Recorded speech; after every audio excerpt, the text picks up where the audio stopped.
તમામ મિત્રોનું સ્વાગત છે। કેમ છો ખેડૂત મિત્રો? મજામાં ને?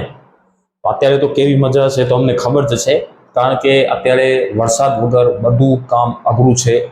કારણ કે હજી સુધી પશ્ચિમ સૌરાષ્ટ્રના ખેડૂતો અને કચ્છના ઘણા ખેડૂતો માટે અત્યારે પણ મુશ્કેલી ઊભી જ છે કે વરસાદ નથી એવી ચર્ચાઓ જોવા મળી રહી છે। કારણ કે જ્યાં તમે એવી અંદાજ કાઢી શકો કે તમે વિચાર તો કરો કે જ્યાં છેલ્લા 5-7 વર્ષથી જ્યાં વરસાદ વધુ પડે છે, જેમાં દ્વારકા, જામનગર અને પોરબંદરના ભાગો છે, જેમાં છેલ્લા 5-6-7 વર્ષથી તો હું પણ જોઈ રહ્યો છું કે ત્યાં વધુ વરસાદ પડે છે। આવતા વર્ષે એટલે કે 2025ની વાત કરીએ તો 20 ઓગસ્ટ આસપાસ ત્યાં જોરદાર વરસાદ પડ્યા હતા। જુલાઈમાં પણ જોરદાર વરસાદ પડ્યા હતા। પછી આપણે 2022ની વાત કરીએ તો જામનગર, જુનાગઢ અને રાજકોટની અંદર રીતસરનું ઝરપલે જેવો તાંડવ જોવા મળ્યો હતો 2022 અને 2023ની અંદર પણ જુનાગઢની અંદર હાલત ખરાબ કરી નાખી હતી। આ પ્રકારના વરસાદો જોવા મળ્યા હતા। પોરબંદરની અંદર પણ 2024ની અંદર જોરદાર વરસાદ જોવા મળ્યા, 2022ની અંદર જોરદાર વરસાદ અને 2025 એટલે કે પાછલા વર્ષે પણ પોરબંદર સૌથી આગળ હતું। લગભગ સૌરાષ્ટ્રમાં સૌથી આગળ પોરબંદરના અમુક ભાગોને એવા વિસ્તારો હતા કે જ્યાં વધુ વરસાદ જોવા મળે તો પોરબંદરના રાણાવાવ લગભગ સૌથી વધુ આગળ હતું, મારો અંદાજ છે, પણ થોડી ઘણી ભૂલ થતી હોય તો માફ કરજો, કારણ કે મને થોડોક અંદાજ છે એ પ્રમાણે પોરબંદરનું રાણાવાવ છે ઉપર હતું। તો આ વર્ષે જે આ વિસ્તારોના આપણે નામ જણાવ્યા છે ને કે જ્યાં વધુ વરસાદ પડે છે, આ વિસ્તારોની અંદર વિચાર તો કરો 1-2 ઇંચ સુધીના વરસાદ જોવા મળ્યા છે અત્યાર સુધી। કેટલી દુઃખદ વાત કહેવાય। અત્યારે ઓગસ્ટનો એન્ડ આવી ગયો છે, બરાબર? આજે 21 ઓગસ્ટ થઈ ચૂકી છે, 21 ઓગસ્ટ 2026 છે, હજી સુધી ત્યાં વરસાદ જોવા મળી ન વાવણી લાયક વરસાદ પણ અમુક વિસ્તારોની અંદર હજી સુધી નથી જોવા મળ્યા। સુખર માનો કે જે આભાર માનો કુદરતનો કે જે મધ્ય પૂર્વ ગુજરાતના ભાગો છે અને દક્ષિણ ગુજરાત તરફ અને ઉત્તર ગુજરાત તરફ સુખર માનો, અને જે સૌરાષ્ટ્રના અમુક ભાગો છે ત્યાં વાવણી લાયક વરસાદ તો થઈ ચૂક્યો છે, પણ પશ્ચિમ કચ્છના અમુક ભાગો અને પશ્ચિમ સૌરાષ્ટ્રના ભાગો ત્યાં વાવણી લાયક વરસાદ પણ હજી સુધી નથી થયો। કેટલી ચિંતાજનક વાત કહેવાય। અને કચ્છના જે દરિયાકાંઠાના ભાગો છે, જેમાં માંડવી, મુંદ્રા અને જે અબડાસા જેવા વિસ્તારો છે, ત્યાં હજી પણ દુષ્કાળ જેવી સ્થિતિ છે, મતલબ કે સાવ હાલત ખરાબ થઈ ગઈ છે ખેડૂતોની। પાણી પણ નથી આવે પીવા માટે એવી હાલત ત્યાં જોવા મળી રહી છે। અને દેવભૂમિ દ્વારકા આસપાસ પણ પાણીની અછત થાય તેવી પણ હવે સ્થિતિ જોવા મળી રહી છે। તો ખૂબ ચિંતાજનક સમાચાર કહેવાય અને બહુ ચિંતા જેવી વાત છે કે અત્યાર સુધી જ્યાં 5-7 વર્ષથી આપણે જોઈ રહ્યા છે કે ઓગસ્ટનો એન્ડ આવી જાય ત્યારે ત્યાંના ખેડૂતો એમ કહે કે હવે વરસાદ ક્યારે બંધ થશે, અને આ વર્ષે સમયની વાત છે અને આ વર્ષે ખેડૂતો કહી રહ્યા છે કે હવે વરસાદી ઝાપટા પણ આવશે કે નહીં। જ્યાં એક દિવસની અંદર 25-25 ઇંચ સુધીના વરસાદ જોવા મળે છે, 25-25, 30-30 ઇંચ સુધીના વરસાદ એક દિવસની અંદર જોવા મળે છે, એ ખેડૂતો હવે કહી રહ્યા છે કે ઝાપટા પણ આવશે અમારે કે નહીં આવે ભાઈ, એવી વાત કરી રહ્યા છે। તો ખરેખર ખૂબ દુઃખદ વાત છે, પણ એમાં તમે અને આપણે કાંઈ નહીં કરી શકીએ, કુદરતના હાથમાં છે। બાકી તો શું છે કે એક સિસ્ટમ ગુજરાત ઉપર આવે, થોડોક વિડીયો લાંબો થશે તો તમને માહિતી આપી દઈશ। બાકી શું છે કે કુદરત સામે કોઈનું નથી ચાલતું। એક સિસ્ટમ આવશે ને 24 કલાકમાં સિંહજોની સિસ્ટમ ચોટી જાય ને ગુજરાતમાં, તો પણ પશ્ચિમ સૌરાષ્ટ્રને પાણી કરી નાખે। પશ્ચિમ સૌરાષ્ટ્ર સુધી સિંહજો લંબાય અને સિસ્ટમ યુએસી જો અરબ સાગરમાં હોય તો સૌરાષ્ટ્રને મોજ કરાવી દે। આ પ્રમાણે સ્થિતિ જોવા મળે તો પણ એ સમયની વાત છે, કારણ કે પાછલા વર્ષે જ આ ખેડૂતો કહેતા હતા આ સમય ઓગસ્ટના એન્ડમાં કે ભાઈ અમારે હવે વરસાદ ક્યારે બંધ થશે, કારણ કે બહુ રેસ ફૂટી ગયા છે, બહુ નુકસાન કર્યું છે, ખેતરોના પારા તોડી નાખ્યા હતા આ સમય તો એક વરસાદે। અને એ જ ખેડૂતો કહી રહ્યા છે કે હવે અમારે ફુવારા જેવો પણ આવશે, મતલબ કે પારજોગ જેવો વરસાદ પણ આવશે। પારજોગ કેને કહેવાય કે 1 ઇંચ સુધીનો લગભગ વરસાદ આવી જાય તો એનો પારજોગ કહેવાય। અને વાવણી માટે કમસે કમ 2 થી 2.5 ઇંચ સુધી વરસાદ પડે તો વાવણી થાય। તો એ વરસાદ માટે પણ એ ખેડૂતો અત્યારે તરસી રહ્યા છે। ખરેખર સમયની વાત છે, પણ એમાં તમે આપણે ના કરી શકીએ કાંઈ પણ મારો કહેવાનો અર્થ એ છે કે વરસાદ નથી તો એની કદર કરો, કારણ કે આ વર્ષે જ ખેડૂતોને ખબર પડી ગઈ છે કે વરસાદ ન હોય તો શું તકલીફો ઊભી થાય છે। કારણ કે ખેડૂતોએ ઘણા વર્ષ જોયા છે ભૂતકાળના વર્ષોમાં કે 1 ઇંચ સુધીના વરસાદ પણ નથી પડ્યા। આ પ્રમાણે આ વર્ષ છે, પણ હવે હજી પણ ચોમાસું ગયું નથી, હજી વરસાદ બાકી છે। હજી ગુજરાતમાં વરસાદ પડશે, સારા વરસાદ પડશે, અને એ પણ મને એવી આશા છે કે પશ્ચિમ સૌરાષ્ટ્રમાં પણ ભાદરવામાં ભરપાઈ ઘણી પૂરી કરી દે એવી પણ આશા હાલ મને દેખાઈ રહી છે। પણ હવે ન થાય એ તો ઉપરવાળાના હાથમાં છે, આપણે અનુમાન આપીએ।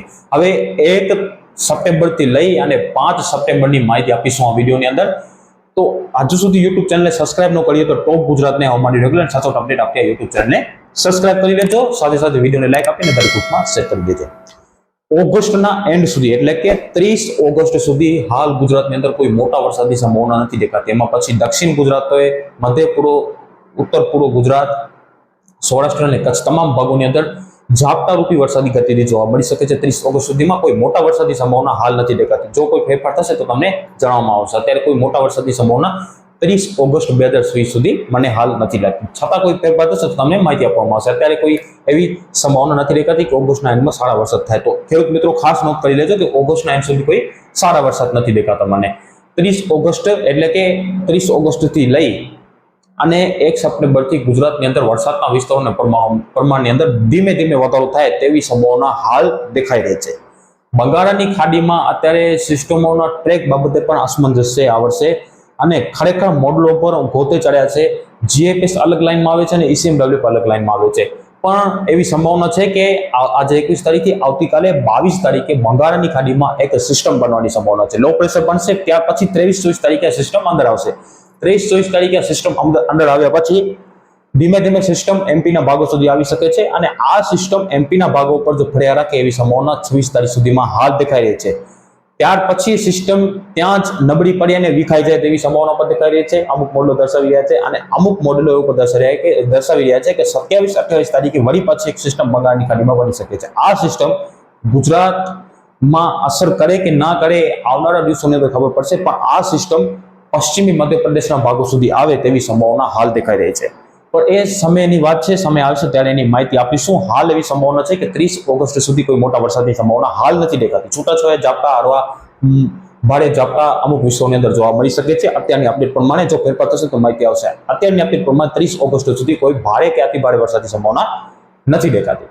બીજી વાત, 1 સપ્ટેમ્બરથી લઈ અને 5 સપ્ટેમ્બર વચ્ચેની જે વરસાદી રાઉન્ડની આપણે માહિતી આપીએ તો એ 1 સપ્ટેમ્બરથી લઈને 5 સપ્ટેમ્બર વચ્ચે ગુજરાતની અંદર વરસાદ જોવા મળી શકે છે. કયા વિસ્તારોની અંદર કેટલા વરસાદ થશે, કયા વિસ્તારોની અંદર વધુ વરસાદ થશે, આગળ અપડેટ આપીશું. અત્યારે એવી સંભાવના રાખો કે 1 સપ્ટેમ્બરથી ધીમે ધીમે વાતાવરણ સુધારો થાય અને 1 થી લઈને 5 વચ્ચે વરસાદી રાઉન્ડ આવે તેવી પણ સંભાવના હાલ દેખાઈ રહી છે. પણ આપણે અત્યારે એવો ભરોસાપાત્ર અપડેટ નથી આપી શકતા, કારણ કે મોડલો છે એમાં આ વર્ષે મોડલોની અંદર ફેરફાર બહુ થાય છે. એટલે ભરોસાપાત્ર અપડેટ તો નથી જ, પણ આશા રાખી શકો કે 1 સપ્ટેમ્બરથી લઈ અને 5 સપ્ટેમ્બર વચ્ચે ખેડૂતોની હળવી ચિંતા થાય એવો વરસાદ પણ જોવા મળી શકે છે. પણ હવે કેટલો વરસાદ થશે, ક્યાં થશે તેની માહિતી આગળ આપીશું આપણે. હાલ સંભાવના દેખાઈ રહી છે ખાલી, એમાં પણ ફેરફાર થવાની સંભાવના દેખાઈ રહી છે. એટલે કોઈ પણ અપડેટ અત્યારે પોતાનો પર લેવાનું નથી, કારણ કે આ વર્ષે ઘણા બધા મિત્રો ખોટા પડ્યા છે.